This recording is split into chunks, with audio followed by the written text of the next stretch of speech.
And so, dear colleagues, both senior and colleagues at the same level with us, welcome very much to our second meeting or second webinar, where we are titled Global Opportunities for Registered Nurses, especially registered nurses in Kenya.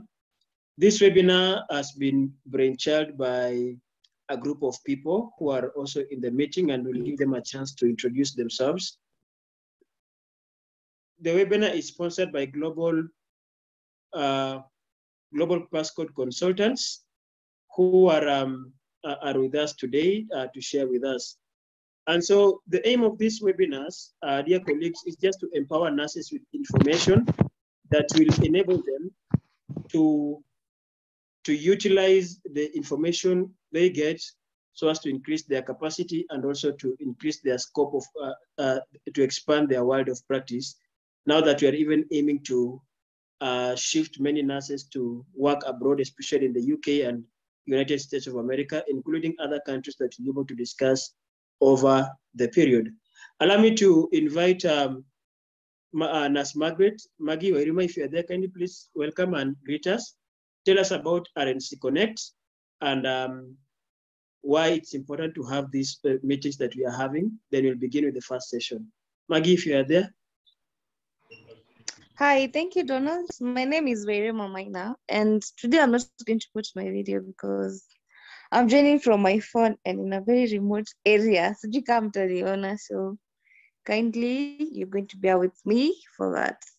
So I'm the convener for Registered Nurses Connect Kenya, which is a group of young nurses that want to grow together for social good and generally nurse empowerment. So we decided that this year we are going to go big and we are going to go global, and we're not leaving any of us out. So once you get these webinars, please invite your fellow nurses and share the links as wide as possible. I didn't have much to say, but feel welcome. Ask any questions you'd be having. What was your gope? If you feel like you can speak on the whole, the whole audience, you can drop your questions in the chat. So karibu into the webinar. Yes, and let's interact more. If you're on Instagram, kindly follow us, and yeah, we'll be in touch. That's it. Back to you, Don. Thank you very much, Nurse Maggie. It's always an honor interacting with you, one of the brilliant young nurses I've ever met, and a mentor to many other young nurses around the country.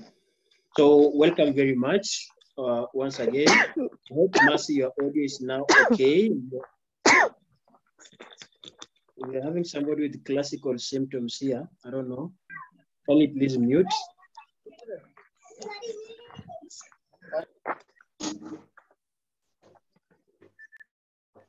Thank you. And so this is how we are going to have our meeting today. We are going to have a presentation. Remember the title of today's webinar. We want to look at the amber listing, the UK's amber listing of Kenya, and what it really means for Kenya, and what amber listing means to the affected countries, and possibly may even look at the background of the things to do with amber listing. That is the code of practice for health and social protection. If I'm right, for UK, which was revised earlier last year, it should be around January or February. And when Kenya was enlisted as when Kenya was enlisted in the when Kenya was enlisted sometimes in November. So to cover that topic, I will invite Nurse Humphrey. He will give his background, but just to give a brief overview, Nurse Humphrey is a Kenyan nurse who is passionate about empowering nurses in Kenya. He is the CEO and founder of Global Passcode Consultants, and their aim is to help nurses navigate their way through, their way through transition from Kenya to practice outside, especially the United States of America and UK. Well, it's okay. Humphrey, kindly please welcome.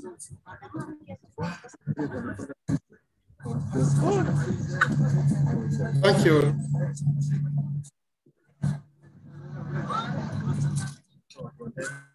The host has muted me, sorry. Good evening, everyone. Welcome to, I would like to take this opportunity to also welcome us, all of us, those who have been able to make it to the webinar. Donald, as I speak this one, maybe please you can make me the host so that I can be able to share my presentation. So I would like to invite everyone and thank you very much for coming to this second topic of the webinar, which is about UK's amber listing. As Donald introduced me, my name is Humphrey Nkonge. I am a registered nurse here in Kenya, also a registered nurse in the United States. I schooled in the University of Nairobi, and I took my internship at Kiambu County Referral Hospital. Throughout my journey, I've been, as we talked the other day, talking about nursing empowerment from my days in school, and I do not wish to stop that anytime soon. That is the reason we are here. That is the reason we are doing this conversation. And I hope that even in the days to come, we shall be able to continue these conversations so that we can empower everyone. During my days in school, I found that nurses are very exposed. The kind of topics we go through and the kind of environment we learn through enables us to think beyond. So I believe every nurse has a story to tell, has something to learn from.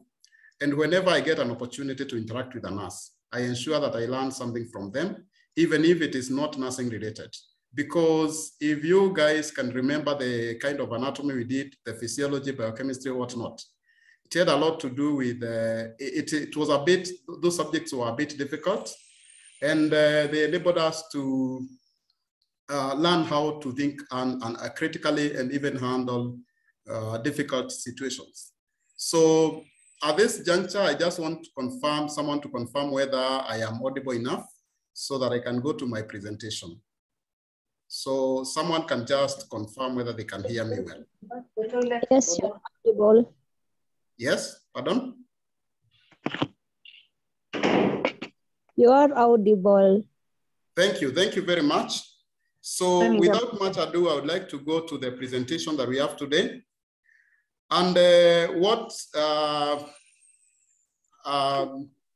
made us to come up with this presentation is because of the changes that have happened recently, whereby Kenya was moved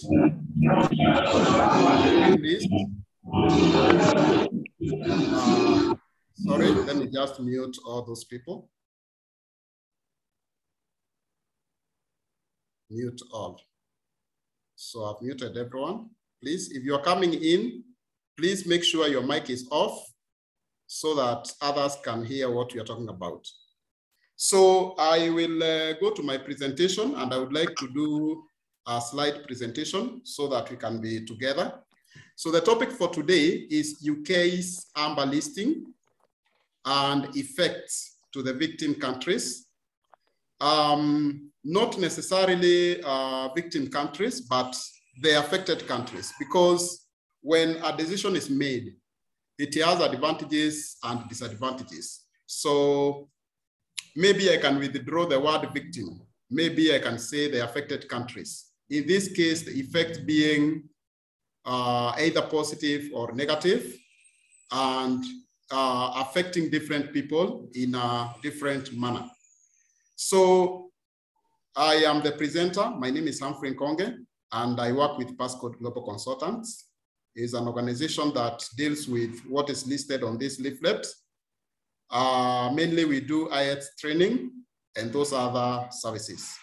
So now when we discuss the UK's amber listing, we cannot run away from talking about the UK's ethical code of practice, because everything to do with amber listing is related directly to the UK's code of practice. And this code of practice, when you look at its topic, it's written code of practice for the international recruitment of health and social care personnel in England. So this is just for England. The one for the other 3 nations of the UK, because the United Kingdom is made up of 4 nations, the codes for the other 3 nations is not very different. So for the purpose of this presentation, we decided to use the one for England. So, code of practice. Why this code of practice? This code of practice is coming in because the United Kingdom is a developed country. The United Kingdom is like a superpower in the world. The United Kingdom is a resourceful country. It has resources. And the United Kingdom can tap nurses wherever they are in this world. So for them to be able to work well with other countries and to protect the healthcare systems of other countries, they developed a code of practice in line with WHO's recommendations for universal healthcare. If the UK comes with their pounds to some countries that are developing, and they want to, attract nurses from those countries, I think they can attract quite a huge number of nurses. And therefore, they saw it fit to develop guidelines that will guide,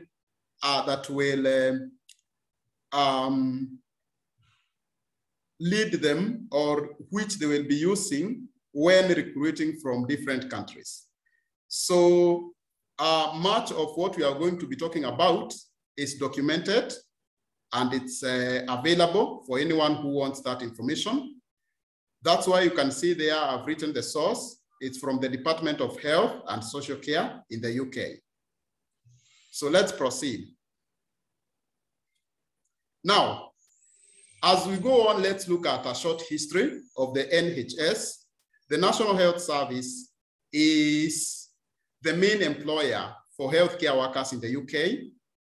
A good number of nurses who leave many countries like Kenya to go and practice in the UK, they end up in the hands of National Health Service. This is the body that coordinates everything to do with health and runs public hospitals in the United Kingdom. So this body called the NHS was established in 1948. And by the time it was established, they had 16% of nurses having been trained internationally. At the same time, they had 36% of doctors who were trained internationally. That means they were trained outside the UK. Now, social care. Now, UK differentiates healthcare from social care. Social care in 1948, they had 35% of nurses having been trained outside the UK. So what does the situation look like currently?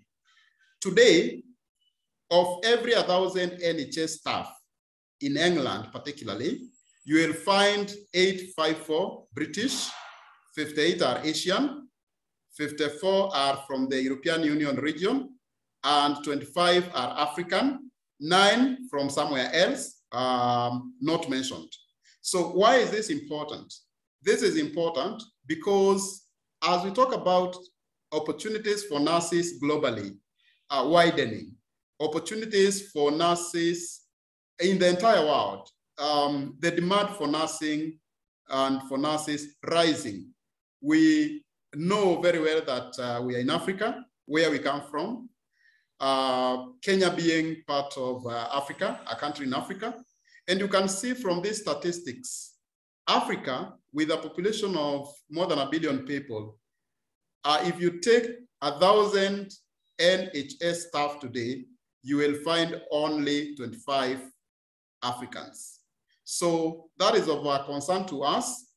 because you realize in my next slide, actually, let me move to it, and then we just look at it, then we discuss. So you can look at that slide. What we can see from this slide is that UK, that is British, makes the largest number of staff in the NHS. Of course, this is expected because this is the home country. What we should be concerned more about is what comes after the nationalities who are in the home country. And you can see India comes second at that 2,117. If you try to look at a country like ours, that is Kenya there, you may not, actually it's not there, but at least we have some African countries. You can see that we have Nigeria with the 10,000, around 10,000 staff. Then we have Zimbabwe at around 5,000. Then we have Egypt at around 3,000. And that is that. That is that for African countries. Now, if you want to read more about this, you can go to Commons library.parliament.uk and you will get all that information there. So let's proceed. Now, why did the UK come up with this code, or why do they have this code? The first one, as I mentioned before, is to protect the vulnerable health and care social systems. That if you talk about a pound today and you want to convert it to Kenya shillings, for example, £1 is equal to more than 150 shillings, Kenyan shillings. So if someone has 10 pounds, they are carrying with them almost 2,000 Kenyan shillings. So that's why I was saying, if the UK could want to go to a country and get as many nurses as they want, they could get them, they can get them. They can make the process of going there so easy that so many nurses will go there. But at the end of the day, what will happen to the healthcare system of that particular country? So the UK saw it fit to protect, to play a global role, to be a good friend, to be a good partner, and to mind the healthcare systems of other countries. Number two, to help other countries draw any important lessons. Remember, the code does not come up with the UK benefiting alone. It comes up with also other countries benefiting from their people working in the UK, which to me, I think is a good thing. That's my opinion. Thirdly is to promote WHO's universal healthcare goals. Remember, the ethical code of practice and the AMBER listing is aligned to WHO's universal healthcare goals. So the UK is, by coming up with a listing, a kind of listing, is adhering to the WHO's recommendations or requirements. Fourthly, we have to help in meeting sustainable development goals. Of course, one of the pillars of attaining the sustainable development goals is having a reliable healthcare system. And this cannot be achieved if you cripple a healthcare system of a country.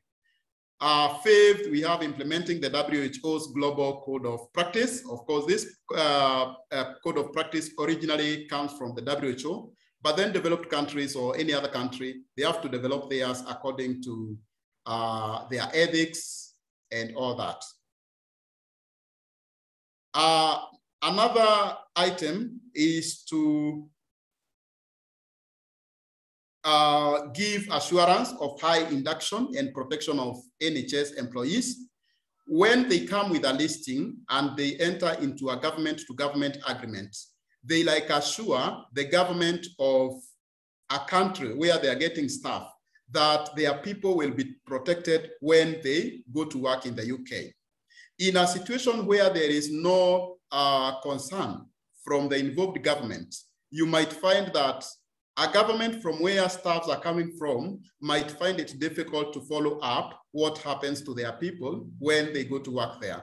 So by coming up with a listing, kind of, the UK is assuring those countries that will give them labor that when their people go there to work there, They will be treated fairly.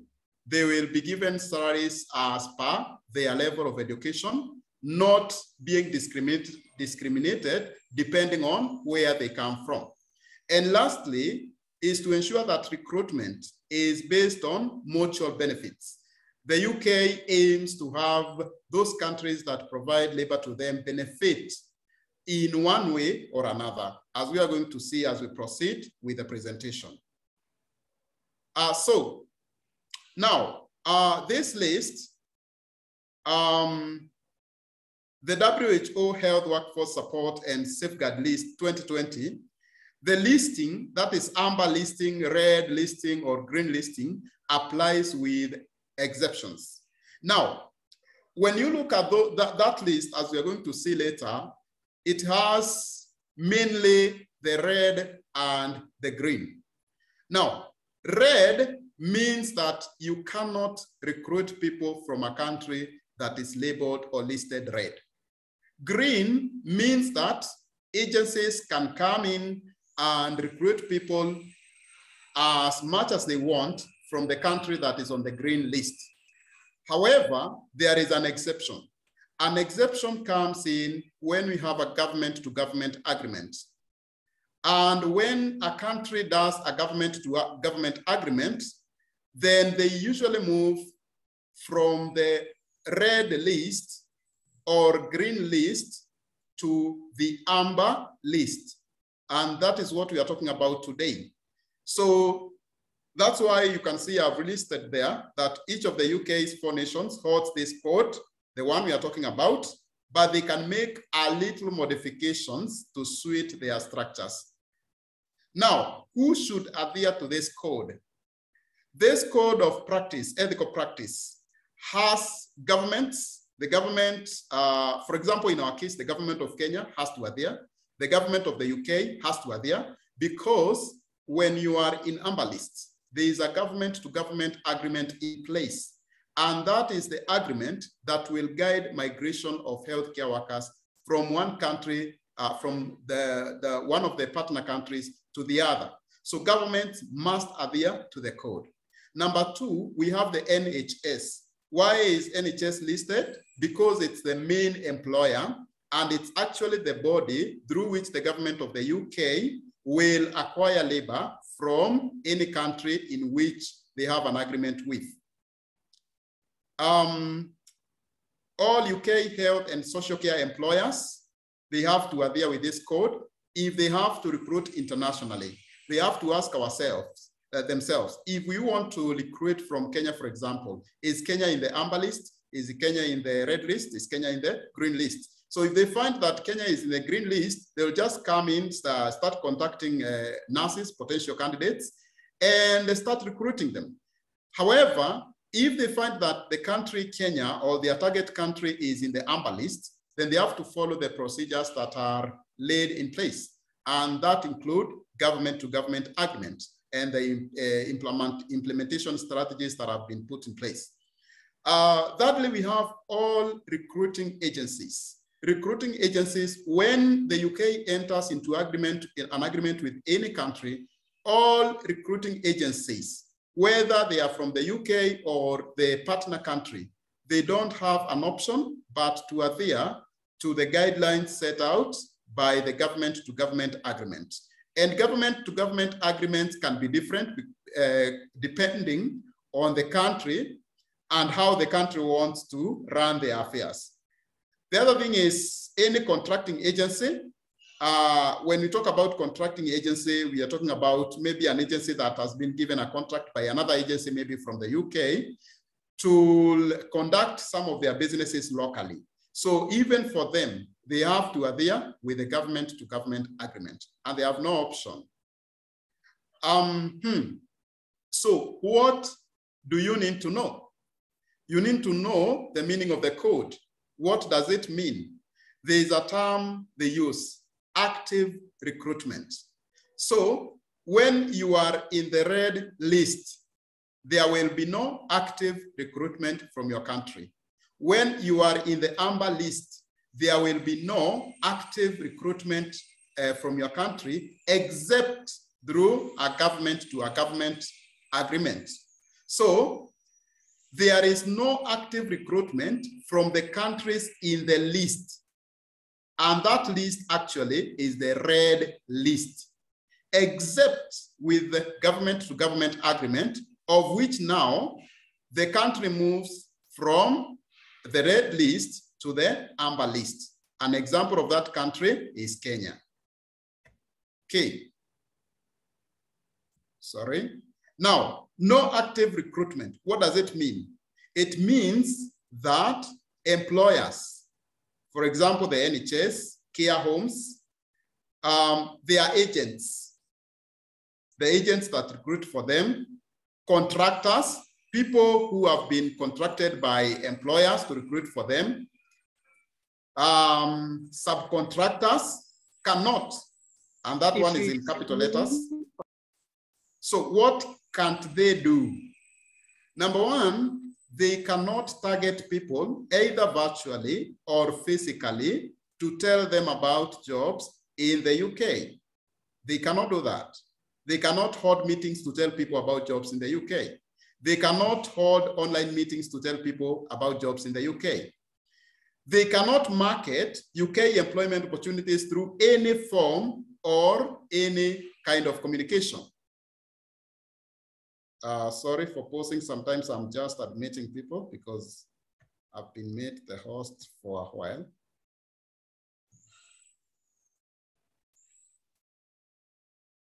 Okay, so the other thing that employers and the agents cannot do, they cannot offer intensives or referral bonuses for candidates, for candidate referral. So they cannot approach you and tell you, if you know a nurse, bring them to us, we want to give them a job, if your country is in the amber list or red list. Lastly, employers, their agents, contractors, or subcontractors cannot charge any fees to a candidate. That is to give them a job. They are not allowed to do that. So if you look at those items, especially the last one, they are related to ethics. So the term no active recruitment is very important to understand if you want to know what amber listing means. Let's proceed. Now, exception in regard to agency involvement. When is an agency allowed to be involved in the recruitment of a candidate to the UK? Now, this happens if a candidate applies independently to a UK employer. That means without support from a recruiting agency. In this case, the agency's role will be to facilitate immigration only. However, if the agency is required to prove by law that they did not act against the guidelines, then they have to prove themselves. If you want to read more about that, you can read it from the UK's Department of Health and Social Care, and the link is there. So there are exceptions where an agency can be involved in your case, for example, if you're a candidate, but that agency cannot approach you. It can be approached by an employer and it will be told, this is a candidate, we have examined the candidate, we have given them a job, so we want to contract you to bring them to the UK. Again, another scenario could be when an agency is appointed by the government, either the government of the UK or the government of the other country, to recruit on behalf of the countries. Let's proceed. Now, there are 5 guiding principles of this code or of the amber listing. The first one,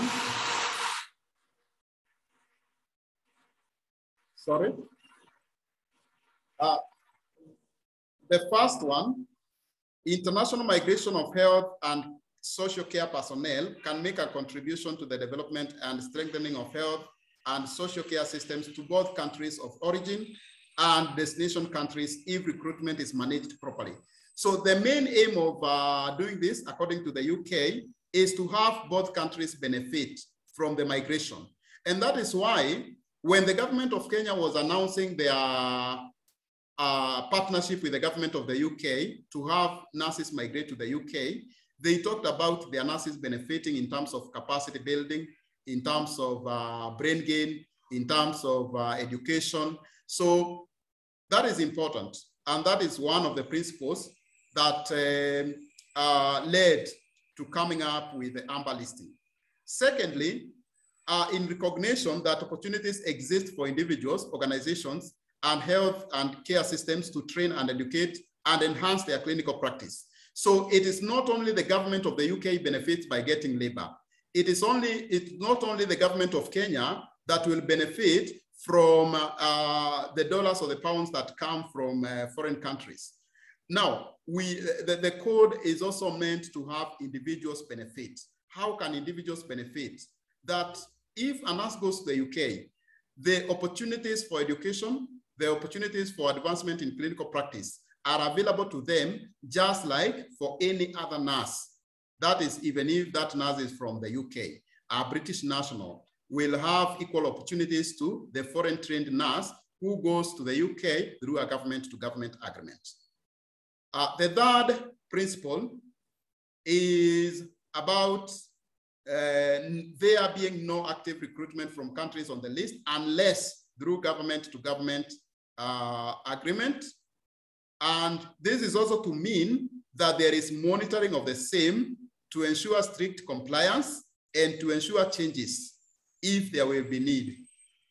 The fourth one is that recruitment of international health and social care personnel is closely monitored and reported to a committee known as Cross-Whitehall International Recruitment Steering Group.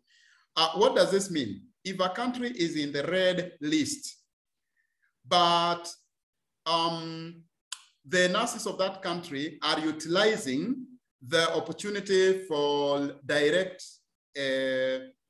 application, that is independent application, then this committee called the Cross-Whitehall International Recruitment Steering Group can file a report.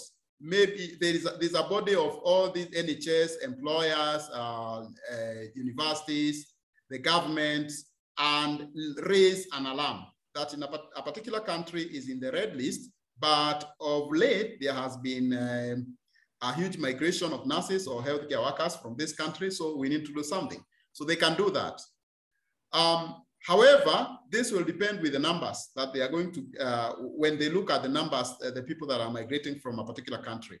And that is when they will liaise with the government of the country to know whether they need to move to do an agreement or maybe to do more restrictions, to put up more restrictions to ensure that nurses do not migrate as much as not expected from that particular country. So monitoring is done through this code.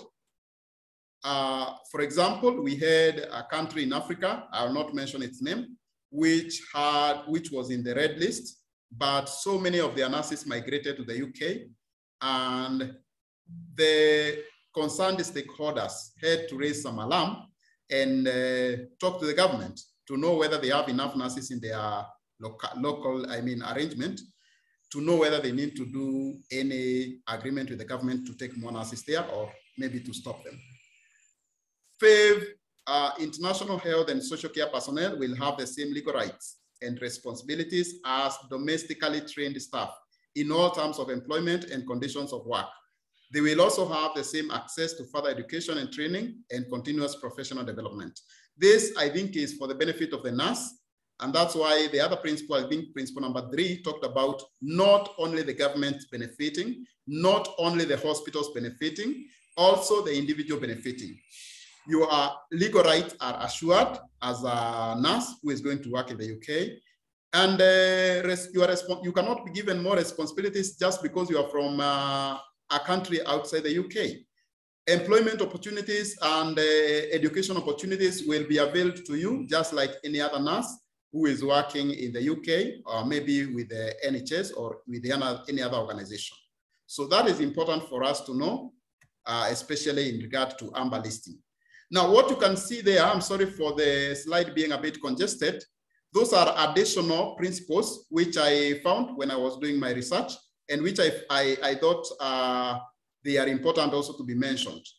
Now, the first one is about health and social care employers should respond appropriately to applications from international health and social care personnel who are making an individual application.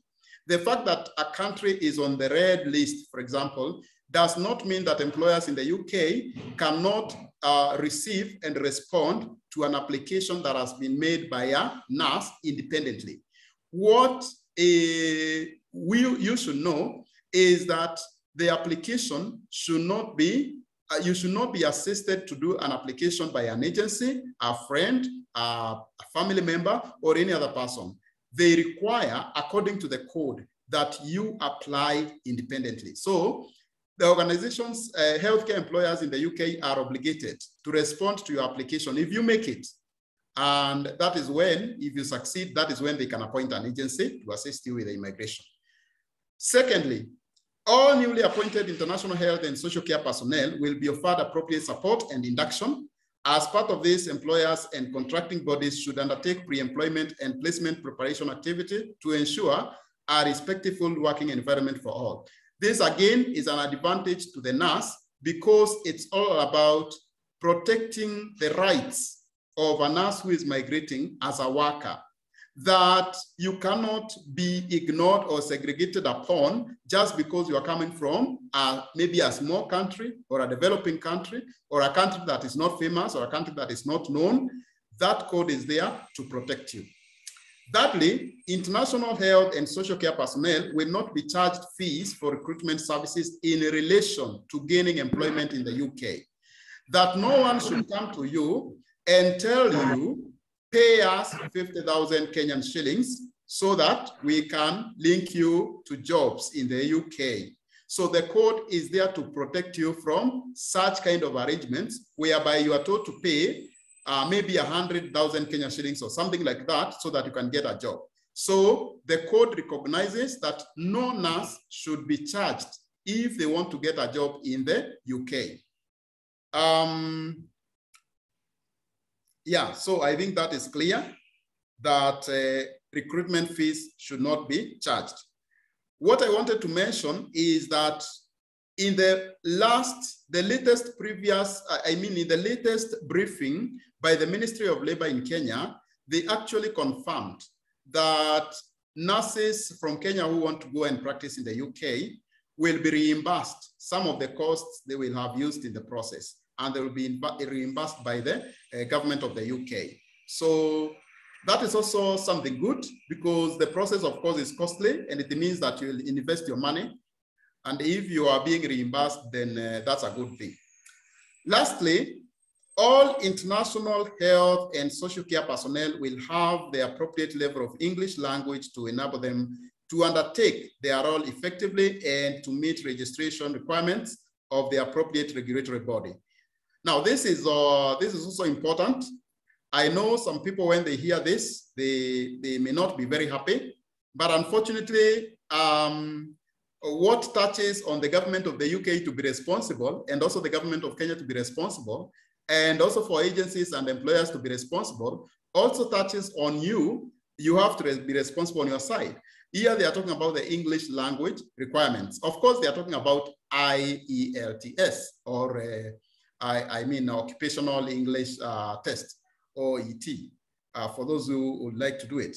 Now, what this means is that the government of the UK is committing that the people who are going to be allowed to benefit from this agreement have to be competent in English as tested by the recognized exams in the UK. So from your side, you have a responsibility to go to that exam room and prove that you can speak English well, you can write English well, you can listen to English well, and you can, the other one is speaking, writing, reading, and listening. Yeah, so you have to prove that for you to get the pass to go to the UK. Now, this is what the list looks like.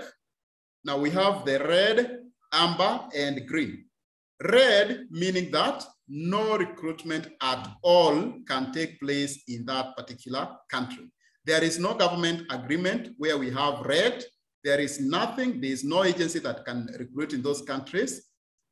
However, candidates in the red list can still make independent applications to the UK. And as we have seen, employers in the UK are obligated to respond to those applications. The second listing is amber.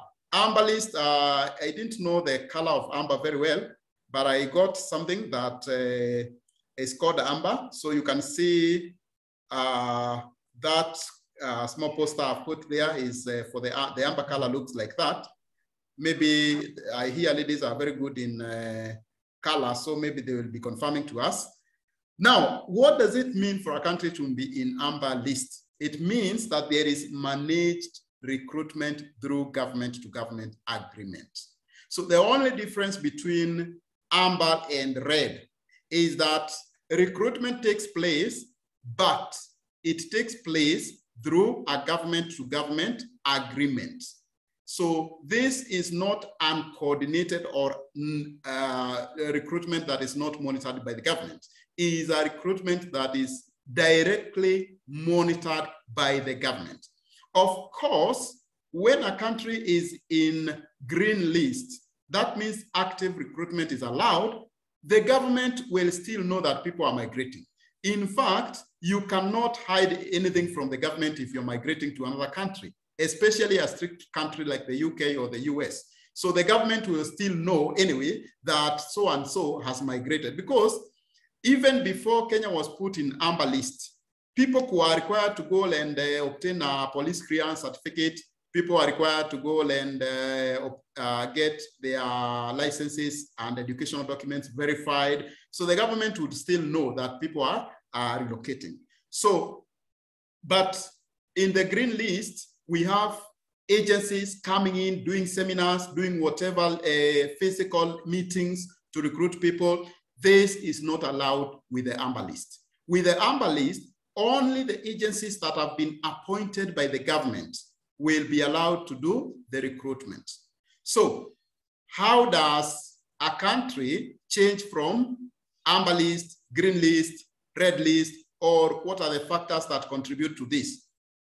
One of the factors that can see a country changing is when a government makes a request, either to the WHO, either through the WHO, or they make a request directly to the UK government, maybe to do a government request, agreement, or to put the country in the red list. So if a country is in the red list, for example, and they realize that they have enough nurses for their local consumption and export, they can approach the UK and request that their country be moved from red list to the green list to allow active recruitment. If a country is in the green list and they realize that migration of healthcare workers from their country is so high that the healthcare system, their local healthcare system may be crippled, they can approach the UK and ask them to move the country to the red list so as to restrict recruitment, or to move from green to amber list so that recruitment can only be managed by the government or monitored by the government, so that the government will be knowing in a particular country, in a particular year, we are moving this number of nurses to the UK. I will give an example of the Philippines, because the Philippines is a rich ground for nurses. And nurses from the Philippines migrate a lot to the UK and the US.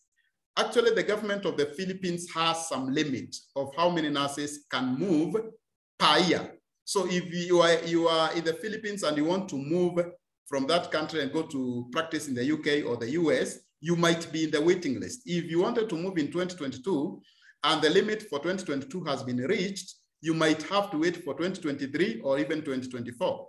So this is not something that is very new to some countries. They have been doing it even without having gone into an agreement with any country. but just for the protection of their local healthcare system. Now, the other thing would be trends in recruitments. Now, this happens, for example, in the example I was telling you about an African country that was seen to move so many nurses in the UK, yet they were in the red list, and then some red flags were raised, and they thought of strengthening the red listing in that particular country until they assessed the situation by asking themselves, does the country have enough nurses for their local consumption before they can export nurses to the UK? Now, the other thing is changing health and social care shortages. For example, the current pandemic, the coronavirus pandemic, can be implicated or can be used as a reason for moving a country from maybe green list to the red. At the same time, of course, everything boils down to protecting the local healthcare system. Now, I went through the list that is given in the website in the Department of Health and Social Care in the UK. The list has many countries in the red. The list has Kenya in the amber, and the list has many countries in the green list. So it seems that Kenya is mainly the country that currently has government-to-government agreement. Now, here we have a case study. There are many case studies in that website to explain to you when an agency or a government is acting outside the given provisions. Let us look at case study 5, for example. A nurse from Sudan applies to work in the NHS unassisted. He is interviewed by the trust and deemed successful for the post, subsequently traveling to the UK on the receipt of his visa. This activity did not include any active recruitment, therefore does not contravene the code of practice. In this case, Sudan is in the red list. So a nurse applies independently to the NHS. The NHS assesses the candidate and determines that this candidate is qualified to work in the NHS. And then maybe they approach an agency to assist the candidate with immigration. So in this case, both the NHS, the candidate, and the agency will be operating within the given guidelines because the candidate approached the NHS unassisted. They didn't have anyone assisting them to do the process, which would be against the law. So that's a case study number 5. Now, case study number 7. A nurse from Pakistan applies directly to a social care employer in the UK and is successfully appointed.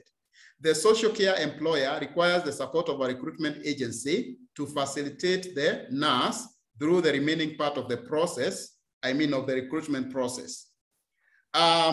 This activity is not in breach of the code of practice. Why? Because the nurse from Pakistan has applied directly to a social care employer. After evaluating the nurse, the social care employer has approached an agency to assist them, the employee to transition from Pakistan to the UK. In such a case, the candidate, the social care employer, and the agency are not acting against the given provisions. So those are part or some of the examples that are given in the website just for elaboration purposes. Source, Department of Health and Social Care UK, and the link is given. Now, at this juncture, you can see something that looks like an advertisement there. Maybe to explain that one a bit, if you are a nurse and you do not know where you want to practice your nursing because of various parameters that apply, you're married, you're not married, you have good income, maybe you don't have good income, we also advise people according to their situations or context. We reason with people and help them to make decisions, informed decisions on where to practice. Proceeding with our presentation, GOK, Government of Kenya, Government of the UK agreement. Now, This is available online. You can go download and read what is contained in it. Just to read the title alone, bilateral agreement between the government of the Republic of Kenya and the government of the United Kingdom of Great Britain and Northern Ireland for collaboration on healthcare workforce. Now, when this agreement came up a couple of months ago, there was a lot of information circulating online that Kenya has been banned from exporting nurses in the UK. Now, if you see that what I have projected there, that is how most local news, media houses reported it. You can see the Business Daily Africa reporting, blow to jobless Kenyan nurses as UK halts recruitment. The East African, blow to jobless Kenyan nurses, the same. Now, so many media houses reported that Kenyan nurses have lost the UK market. However, the Ministry of Health and the Ministry of Labor in Kenya came up strongly to deny or to clarify that Kenya has not lost the UK market. Kenyan nurses have not lost the UK market. They clarified what they did was a government-to-government agreement. So the media houses that reported that Kenyan nurses had lost the UK market were on their own. After the clarification, you can see some reporting Kenya to send 20,000 nurses in the UK, says Chelugui. The Honorable Chelugui is the current Cabinet Secretary for Labor. And actually, he has talked a lot in conferences, in seminars about the agreement that Kenya has made with the UK. And he has made various clarifications regarding the agreement. And even as we do this webinar, I understand measures are still being put in place regarding implementation frameworks. So those are continuing, and I believe they will be doing, from the last press briefing they did, I believe they will be doing more press briefings just to clarify some of the issues that may arise in the process. Okay. Now, however, recruitment, if you check from the National Employment Agency's website, NEA website, you will realize that the advertisement for nurses in the UK through the government process is live and ongoing. So I just captured something small there. Applicants must possess the following qualifications. Number A, be a Kenyan citizen. B, possess a diploma or bachelor's degree in nursing from a recognized institution. C, be registered and licensed by the Nursing Council of Kenya. D, obtain a valid police clearance certificate. E, not be in paid employment either in the public or private sector in Kenya. Note, please note that that is in red. All applicants are encouraged to ensure that they have taken either the Ayats, that is International English Language Testing System, or Occupational English Test, OET, in addition to the computer-based test, CBT, by the Nursing and Midwifery Council of the UK. These tests are, in capital letters, mandatory for all nurses interested in working in the UK. If you possess the above qualifications and requirements, please register by clicking registration form. Now, if you go there in the NEA website, you can click the registration form and do your registration. I would like to mention something here. When this advertisement was made, so many people, so many nurses applied. However, quite a huge number of nurses who applied, more than 90%, had not taken their Ayats or OET exam, and they had not taken their CBT exam. What I would like to tell nurses this evening is that if you have taken the Ayats or OET and the CBT and you apply, you will be so far ahead in the process, because the only thing that will be remaining for you is the immigration process. Let's proceed. What are the requirements that someone may need to verify with the NCK now after the AMBER list with the government-to-government agreement? Of course, you'll need your certificates, Nursing Council of Kenya registration certificate, national ID or passport, that is obvious, National Employment Authority registration profile screenshot, that is when you fill the form in the NIA website. You will need a medical examination form to show your medical status. You will need a certificate of good conduct. Of course, that is the police clearance certificate, and the NCK application form, which is usually given at the NCK. The other leaflet is about Ayats training that we do, which is individualized. You can make inquiries. Our contacts will be available in chat. Those are references. Department of Health and Social Care UK, the link is there. House of Commons Library, Ministry of Labour Kenya, Ministry of Health Kenya. That information is public information. It is available for public consumption. So, in summary, because that is my last slide, AMBER listing does not mean that Kenya lost the UK market. The Ministry of Labour and the Ministry of Health in Kenya clarified that Kenya will continue sending nurses to the UK through the government-to-government agreement. Actually, they encouraged nurses to take the Ayats exam and the NMC-CBT exam and apply with National Employment Authority. So that's the end of my presentation. I wish to take back to the host, the moderator. Back to you, Donald.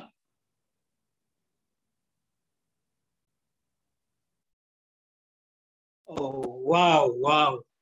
What an elaborative presentation. That has been very elaborative and very clear and to the point. I know we've got questions, but before we take questions, kindly please, I'm going to allow a few people to ask their questions live. So if you have a question, just raise your hand, and then I'll be able to select you to ask your question live. If you're unable to ask your question live, post it in the chat box. We'll read it aloud, and you'll also get your answer. But meanwhile, as we raise our hands, I'd like to really applaud you, sir, Nasa Humphrey, for the very elaborate presentation. You've really answered very many questions that most of us have always had before. And I remember when the listing came sometime in November, by the virtue of me, by the virtue of the position I am at the moment, I received very many questions about the same. But wow, it's very beautiful getting the answers from you. And at this moment, I'd like to take a question from. Can you please ensure your mic is on mute if you're not asking a question? So the first question will come from Sue. Sue or Susan, if you are there, please unmute and ask your question live. Hi, Donald. Hi, Susan. How are you? Hi. I'm fine, thank you. I hope you can hear me clearly. Yeah, we can hear you, though we can't see you. I'm sorry about that. I won't be able to put my video on. Okay. So my question is, Yes. I was wondering if maybe you guys could clarify for us the terms and conditions for the government employment. I feel like I have had a lot of rumors about how much the government will take a certain percentage of your salary if you go to the UK using the government-to-government agreement. And so I just wanted clarity on what exactly are the terms and conditions if you go through that route. Okay. Let's take one more question. One more question you have. Julie? My question is? Yes, Julie. My question is?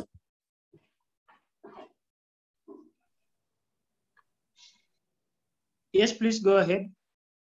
My question is, there's something regarding highlights. Yes. For I've seen it right now that they are saying no IELTS required for the top-up program for nurses in the UK. Is that true? I don't know if I really got you very clearly, but would you mind repeating the question? I'm asking. Yes. I've seen an update about the top-up program for nurses in the UK. They are saying that they don't need IELTS. Yes. So you're asking if that is true? Yes, that's my question. Okay, thank you. Thank you very much, Julie. Meanwhile, if you are able to also share us the link to the update or the article in the chat box so that you can also all learn together, I would really appreciate. And then we had Alois. I don't know, Alois, are you still there or you lowered your hand? Alois? Okay, so let's take the first, the two questions first, then we go on with the rest. So Humphrey, we've had a question from Susan. Susan is asking that, yes, now we have the government agreement, the bilateral agreement between the GOK and the UK government. Are we going to have some cut from the salary of nurses going to work in UK, going to the Kenyan government?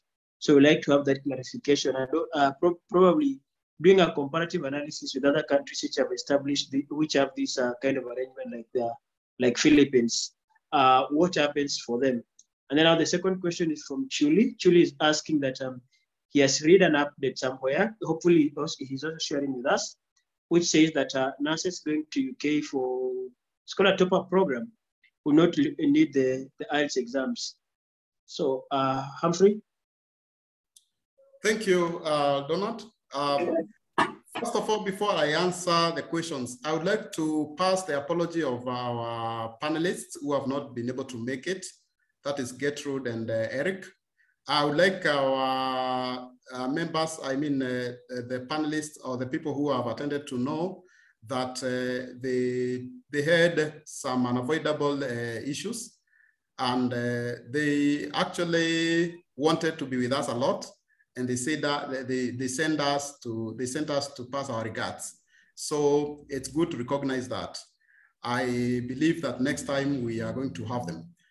Now, let me come back to the question. The question is about the government taking part of tax when you go through the government program. First of all, let me give a disclaimer.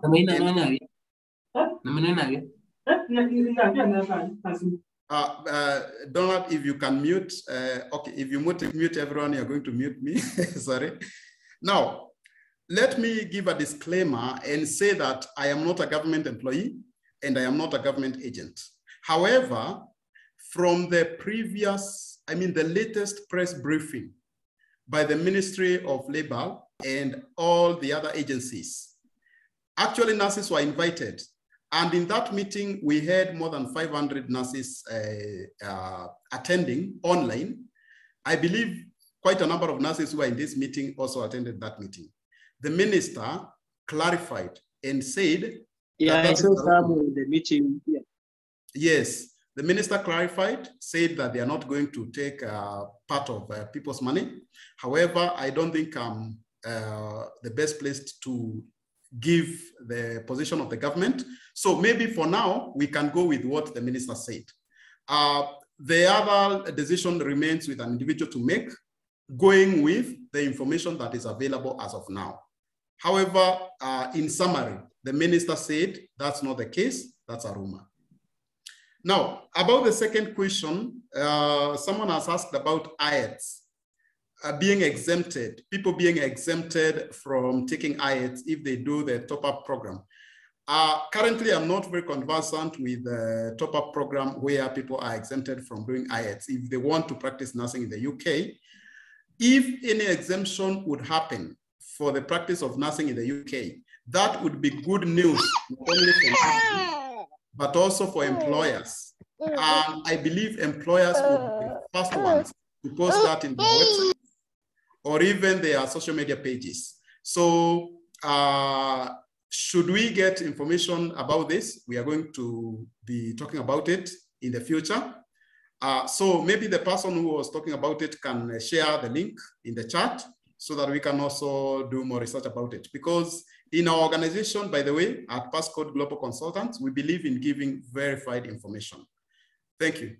I think those were the two questions. Thank you very much. We'll take the last live question, then we'll also look at the chat box. And if you have any other question, we'd like to handle them in the next 8 minutes so that we close the meeting by 8:50. So if you have any other question, please post them in the chat box. Meanwhile, I'm checking, wow, I see two now. Okay, let's have these two as the last live questions from Alois and Peter K. And we'll begin with Alois. Alois, welcome back. You had a question. Can you please unmute and ask?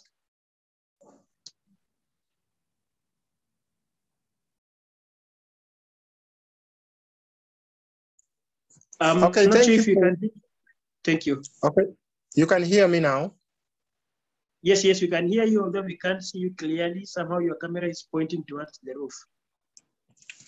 Okay. My question is this. Yes, I was that's asking, much better. Yes, I was asking that maybe how can somebody who applied but did not do the interviews for the government or was not shortlisted and is interested in undertaking the IELTS exams, can he also still get the government program? That's my question. Okay. Yeah. Thank you very much, Alois. And you're welcome. Now let's, Peter K, if you are there, can you please unmute and ask? Hi, can you hear me? Yes, I can hear you. Go ahead, please. All right, thank you. I'll not, I'll not use my camera. I have a few questions, but I'll only ask three in the interest of time. One is, I've not been following this conversation very closely, but I wanted to ask, what is the level, what band do you get in the NHS at? Like, what is the level of entry? Because when I heard in the news that I heard some people say that you're getting around 400,000, which, I mean, it was just anecdotal, not factual. So at what level do you enter, and do they count your experience that you've had in your country of origin, or they count it from the time that you start NHS? Secondly, is this, I heard that there's a form of support that you get when you're traveling, like you get flight and you get accommodation. I just want to ask if this is true from the consultant, because I know your experience with this. And lastly, what happens? What is the period of the contract that you get? And are you able to review the terms of that contract in case you get a better deal other than what they'll be offering? For example, if you are in NHS and you get a university that will probably give you a job that satisfies you more than just being in the clinical, then are you able to take that? So I'll leave with those three questions. Thank you. Thank you very much, Peter K. Maybe I'll try to respond to two of your questions so that Humphrey can respond to one. And then we also respond to the question from Alois. So you asked a question about the length of the contract and also a question on accommodation, right? Yeah. Okay, very good. So from the information I have and the experience I've had with nurses who have been, I've had close contact with, those ones whom I've personally been in contact with their, throughout their journey until they went to UK. Most of the employers, especially if you go through NHS, will give you accommodation for around 3 months before you get your salary. Then after the 3 months, that is when you'll be able now to look for your own accommodation. But you may want also to confirm this with employer, because different employers will treat you differently. But for what happens for most employers, especially NHS, they'll give you accommodation within their facilities, so that you are able to put your feet down and able to learn around the town that you are in before you get your own accommodation when you get your salary. Then the other question you asked was, sorry, am I forgetting it? Because I was to respond on the question of accommodation, and the contract, right? So from the information I have and from what I know is that you're usually given a contract for 3 years, especially if it is NHS. Remember, if it's NHS, the private sector pays better than NHS. So you might be tempted that you want to work maybe in private homes or in home agencies or palliative care centers or agencies, because those are centers which pay more than NHS. But like I said, the contract usually, the initial contract runs for 3 years. Then from the 3 years, you can either decide, your contract may either be renewed or you decide to move away. But in terms of growth from the experience I have, again, with the nurses that you have interacted with in UK, they will prefer staying within the NHS facilities because they provide a larger, a bigger scope, a wider area of professional growth. That is, they can really provide a bigger space where you can do professional development, like let's say going back to school. They can equally sponsor you. They support you the line in which you choose to develop your career. Let's say you want to be a clinical instructor, that's a line they'll always support you. You want to do your degree, if you go there with a diploma, or you want to do your master's, they have a way in which they really support the nurses that work with them. Again, you may also want to confirm this with nurses who are already. If in case you may want to be connected, if any of us in the meeting will ever want to be connected with a nurse who is currently working in UK and you want to have that personal mentorship or personal touch with them, you can always inbox me. I'll leave my contacts so that we can connect you with an individual.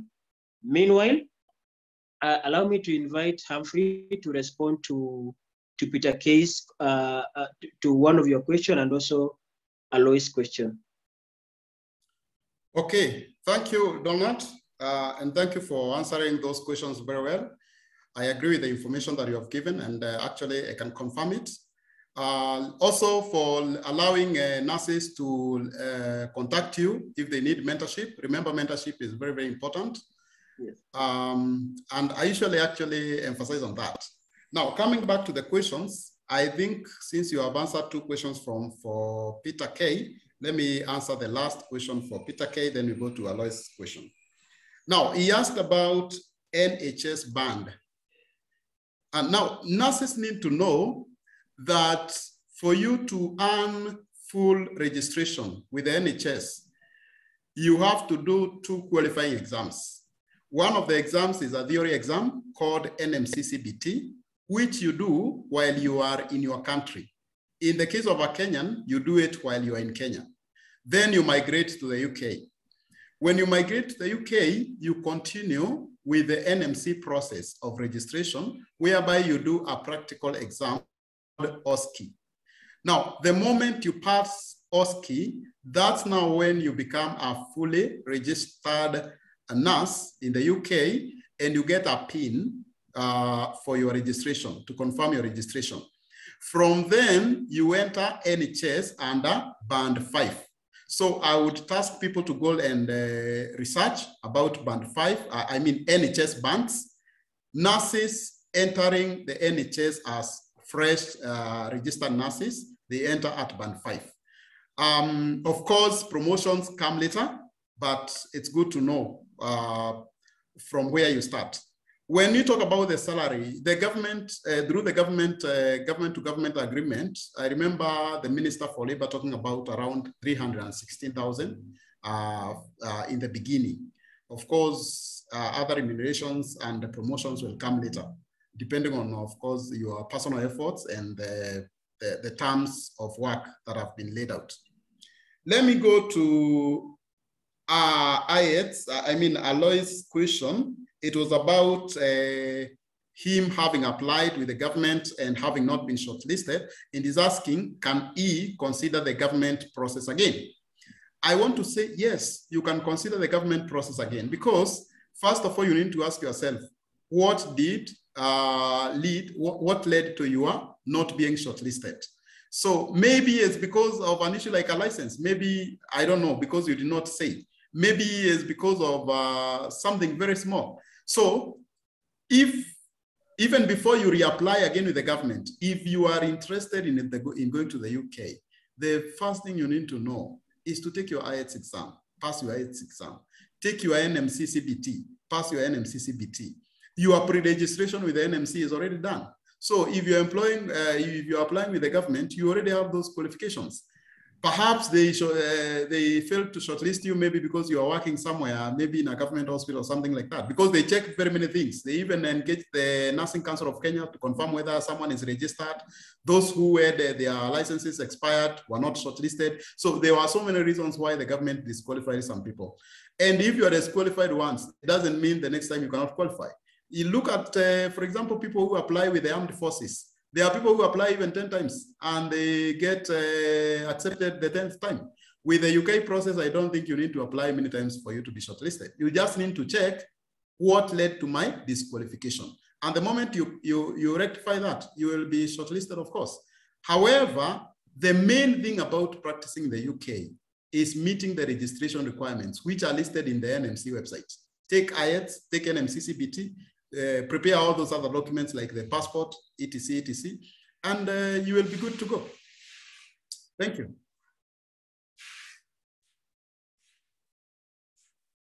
Back to you, Donald. Thank you very much, Nasamfri. I'll go to the questions in the chat box, and probably those ones that I can be able to respond to, I'll respond for the interest of time. And then those ones that may need to be responded by you, I'll also refer them. Again, colleagues, if you see a question that you can also respond to in the chat box, always respond, because you are here to learn together. So Dixon is asking, is it still possible to go to UK by agencies through private means, except by using the National Employment Authority or the government routes? I think this is something that had been answered during the presentations, but just for clarification, I think you'll still have to mention it. That is it possible to go to UK via agencies or through private means, except by NEA or the government route? And then you also have Nasasan. Nasasan asked a question. First of all, he's thanking us and everyone in this meeting and the mobilizers. He's asking, you mentioned of going outside your country for exam from Kenya to UK. Have seen people, especially Africans, in different sectors, be it sports, being subjected to unfair treatment. Allow me to say, maybe racism. In case, okay, let me try to see if we can, okay. If in case this happens, so how do you keep your feelings separate from your decision making? Wow. I think this is something that was also raised last week by Nas Gertrude.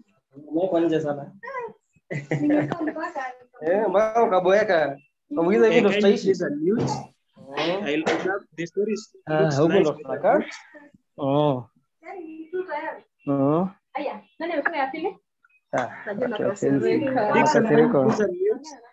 ni online meeting hizo za nini? NMC. Niko darasa. Karibu sana, Nixon. It's good to have you around. We want people like you here.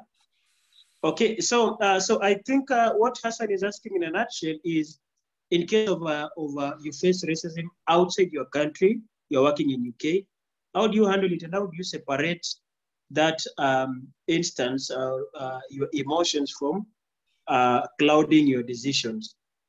And then the other question that was being asked by James Muigai. James Muigai was asking, which one is better between an individual application or applying via the government? And also enlighten us about furthering your education in UK. When one goes there with a diploma, after how long can they enroll to pursue a degree? So allow me answer this one right away. So James, we have nurses in UK, especially one of them was to be our moderator today. She's from Kenya. She went to UK with a diploma, and she's also done a higher diploma in renal nursing. She graduated the other day in December with her degree, and I remember she went to UK somewhere in 2018, and she has already graduated with her degree. So already you can look at the timelines. And then one thing that I want you to understand is that upgrading in the UK is a little bit easier than upgrading here in Kenya, because we've got a lot of constraints here in Kenya and the way our education structure is. So if you want to upgrade, I will always advise the people who hold diplomas, you'll rather consider upgrading it while in UK than considering upgrading while in Kenya. It's a little bit easier on the other side because of their structures. Again, it's something that needs your individual decision making. So is it, which one is better between individual application and applying via the government? I think Afro will also look at that. And then how do I get the best deal to UK in terms of a competitive salary? That is from Dixon. Any information you have about working in other countries like Finland, Germany, or the continent, Australia? I think Australia has the same path as United States of America. It should be in one of the webinars that you're going to have, maybe next week or next week, part 1. And then lastly, do Kenyan nurses go to work in Ireland? And what is the age limit for someone interested to working in UK? So for Trudy, you asked if someone can work in Ireland. UK stands for United Kingdom, and there are 4 countries in United Kingdom. That is England, then you have Scotland, then you have, are there really 4 countries or 3 countries? Somebody can correct me kindly. But you also have Ireland. There are 4, right? Yes. So yeah. So I know England and Scotland and Ireland. Yes, Lena, and congratulations on your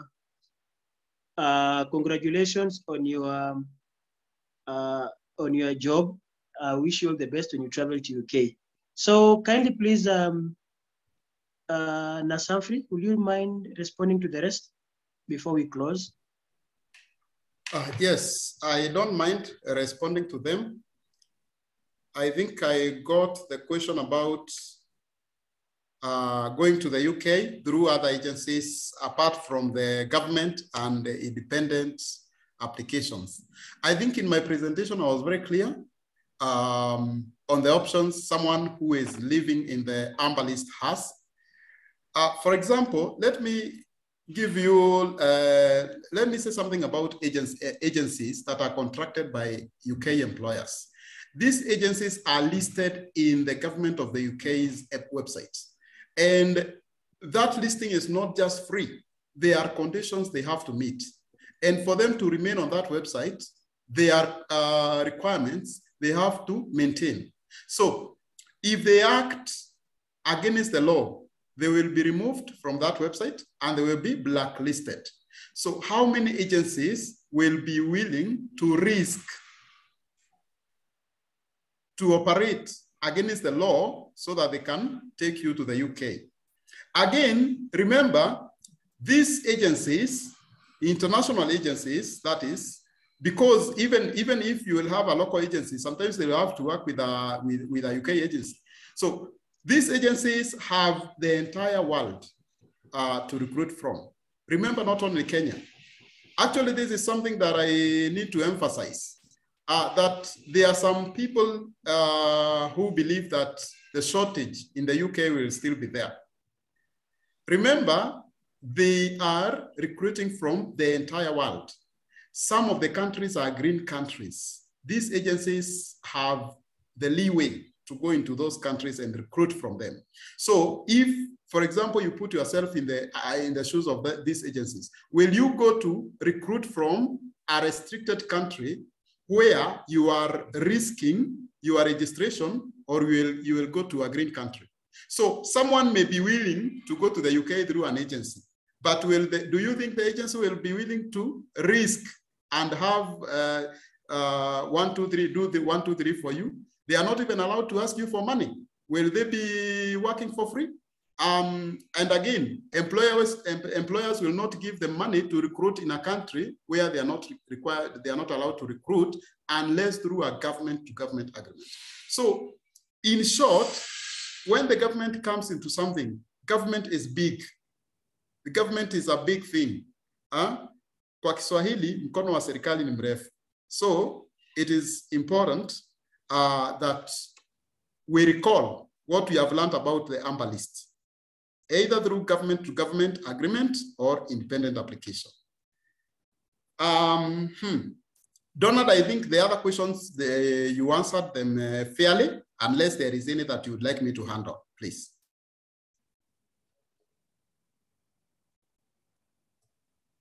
Donald? All right, maybe as Donald comes back, I think I can take this opportunity to tell us about our next meeting, because I had something to say about it. Oh, sorry, I've seen the clarification for the question about Northern Ireland. The True Day is saying, I am not asking about Northern Ireland, I am asking about Republic of Ireland. Yes, Trude, it's possible to go and practice nursing in the Republic of Ireland. The requirements are not very different from what you have in the for the UK. Most of them are similar, apart from a few differences. For example, when it comes to the registration, instead of the NMC, you will be required to register with the Nursing and Midwifery Board of Northern Ireland, I mean NMBI. Also, you will find that mostly in terms of their money, they like using the euro instead of the pound. So a few differences, but the process is some of the same. Again, the other thing you may need to note about the Republic of Ireland is that if you talk about the UK, their agencies are so much outside of the UK to recruit people, but the agencies in the Republic of Ireland are not so much into the world to recruit people. So that also comes into play, because when you have agencies coming, for example, to Kenya to recruit, they tend to give more information about the particular country. For example, if you have more agencies coming to recruit for the US, they will give us a lot of information that maybe we couldn't know if those agencies were not coming here. So yes, it's possible. Someone is saying, sorry, I didn't get the answer to my question. My network was a bit shaky. Could you kindly answer? I'm not sure which question you are talking about.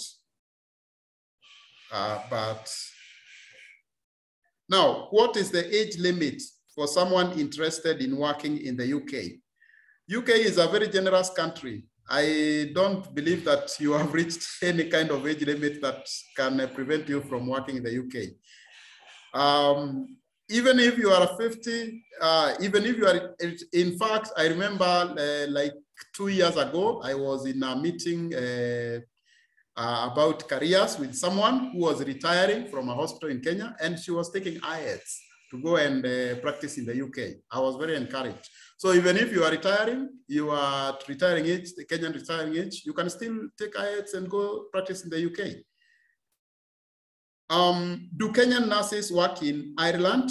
Yes, Kenyan nurses do work in Ireland. Personally, I have a friend who works there, and he was interested in coming in this meeting and greeting people, only that he was not available because of time differences and his schedule.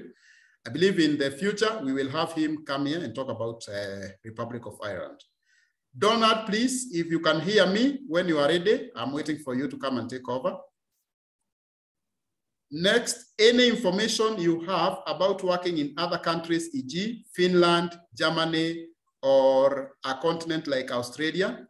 Yes, we have information about so many countries where people want to go and practice. You have not even mentioned Qatar, where we have nurses from Kenya going to practice there.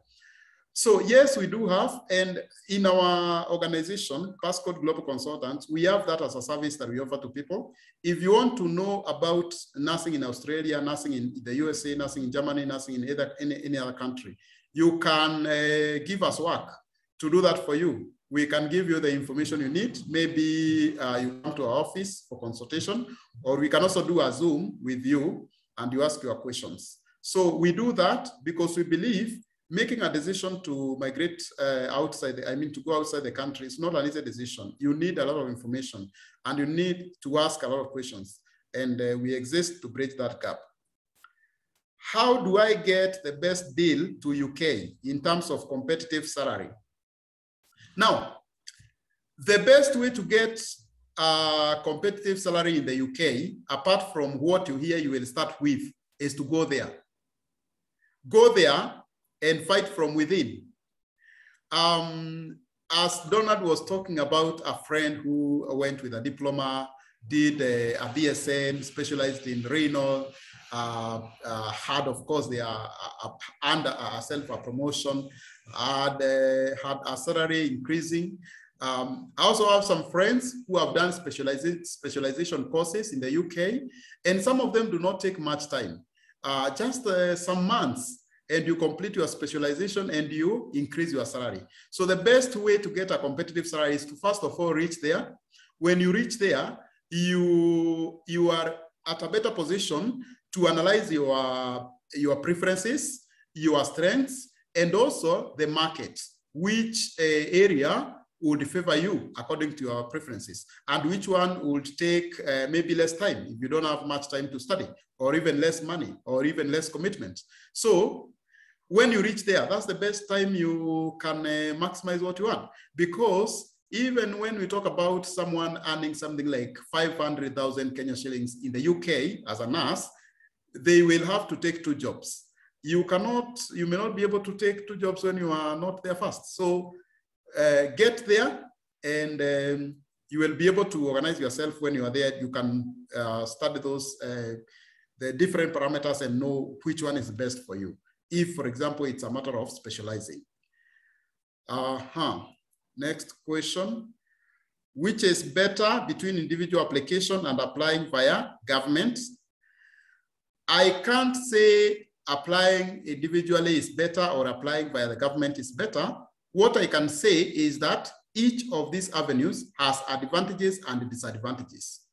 For example, the government process may be slow, individual process may be fast, depending on your employer. So it is not given. So it is very hard to say the government process is better or individual process is better. Because again, if it's a matter of individual processes, you will be applying to different employers, you will be waiting for their responses, you will be checking their terms and conditions. But when we are talking about the government will be negotiating as an entity through, to the NHS directly. So if it's their terms, they will be the same for every nurse who is employing, going through the government. So this is a bit tricky. It depends with you as an individual. What do you want and what are you looking at? Okay. This one of agencies was answered. The other person is saying quite informative, thanks. Thank you to you also for attending the webinar. Very informative, Nas Otieno, very informative. Thank you, Otieno. James Moigai, very informative. Faith Chebet, very clear and educative. Thank you, Faith. Okay, Marcy. Thank you, Marcy. Okay, I think those were all the questions that I needed to answer. Donald, are you back?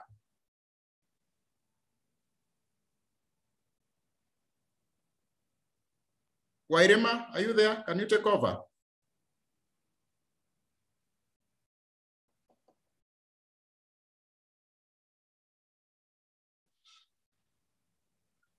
Okay, as we wait for them, I need to talk about the next meeting. On Sunday, we will continue with our webinars as usual. So the next meeting, that is on Sunday, we are going to be talking about the process of going to the USA. We want to talk about what are the requirements? What do you need to go to the USA? Because people have been asking so much about this process. What are the cost implications for going to the USA? The process itself is a bit tough and it's a bit long. You have to involve many institutions.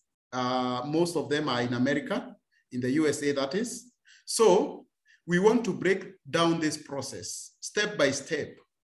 First, what do you need to do before you take your NCLEX exam, and what you need to do after you take your NCLEX exam.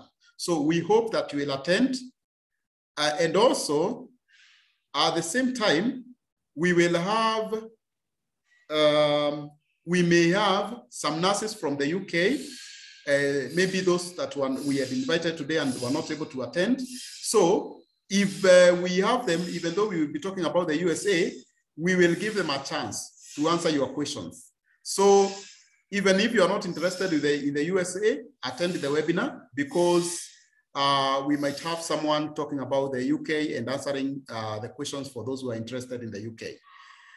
If you have not made a decision whether you want to go to the UK or the USA, Australia, or any other country, I encourage you to attend the webinar, get the information, because information is power. Sometimes people are not able to make any decision because they don't have information. So I want to encourage everyone to attend that webinar and come with your questions. Meanwhile, we have people who would like to come to the webinars and talk to us. They are working in the USA, but because of their schedules, they are not able to make it for a live webinar. So they told me to come and tell you this. All the questions you have, you can send them to our email. Then we are going to send the questions. Maybe we can do a podcast with them, and they are going to be answering your questions, and we will be telling you how you can access the recording. If you will have questions, maybe in the platform where the recording will be uploaded, you can ask more questions there. And we can continue the conversations that way, because for some of them, they have tight schedules, and the times that we are doing this webinar is not favoring them. So please, if you have questions about the process of the nursing process in the USA, you can send them to our email or even my WhatsApp, and our contacts are on chat. So that's all I had. Donald, are you back now?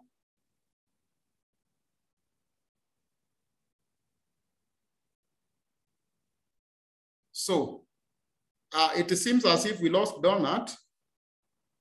So what I'm going to do is to ask, I can see, I don't see more. Yeah, Donald is back. So Donald, I have answered the questions. I have also talked about next meeting.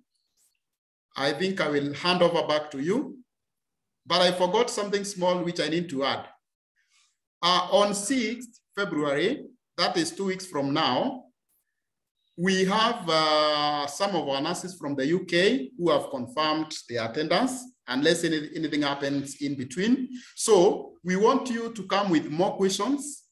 If we will have many questions, we can actually even make it a question and answer session where people can ask questions and have their questions answered. So please take note of that. All right, thank you. Back to you.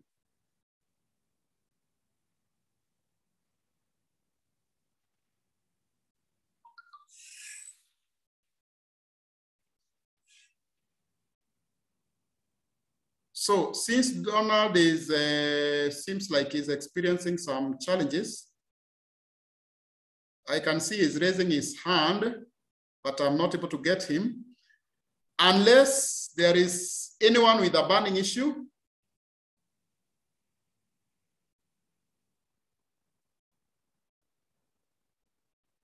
Okay, James Moigai is asking about tips for passing Ayats with first attempt.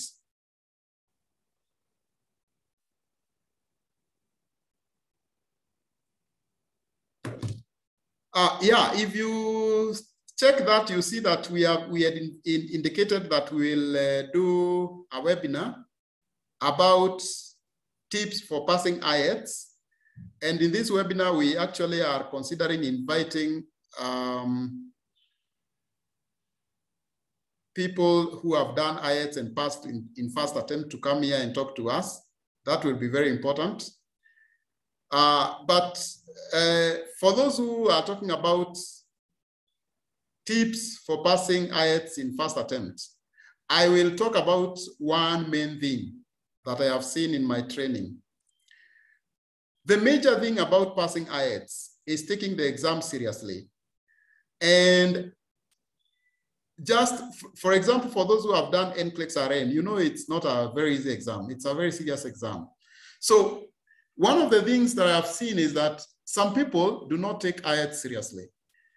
Some people actually take it lightly. I am not like saying that Ayats is very hard. No, it's not. But Ayats is a tricky exam. It has some tricks.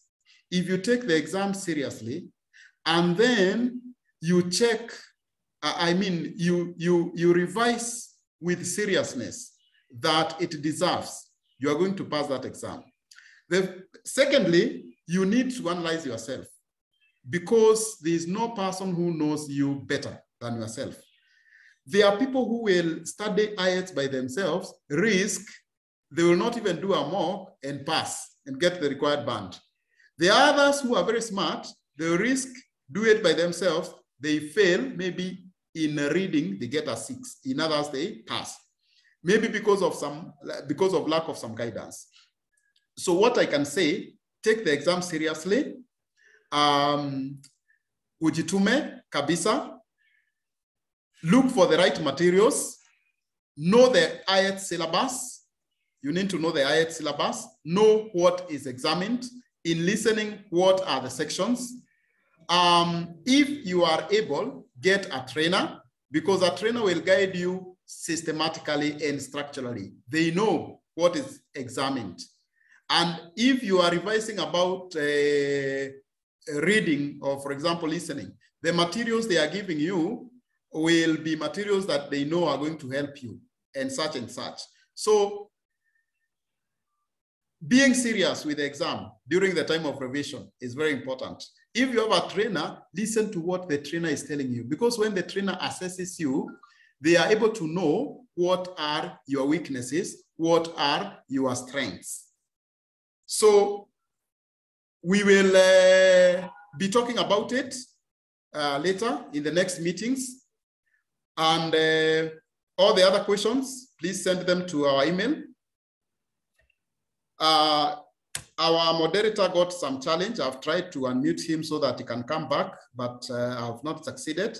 So I want to take this opportunity to thank you so much. You are our strength for coming to this webinar. The webinar couldn't have been successful without you. If you have something to say, you want to tell nurses, this is your platform. Feel welcome. You can approach me, and you will be given a chance to say what you want to say, because we believe, as I said in the beginning, we believe in learning from one another. So we have come to the end of our webinar. Let's meet again on Sunday at 7:30 p.m. Do have a great week ahead.